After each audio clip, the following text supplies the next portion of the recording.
In Microsoft Excel, when working with text data, a common task is to make the cell data consistent by changing the letters to lowercase.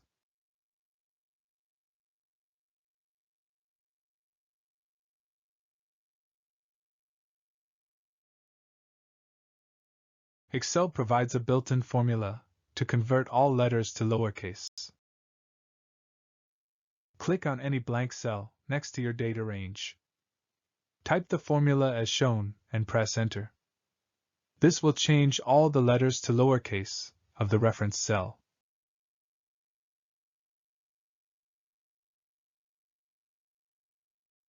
Expand the formula to apply it to the respective rows.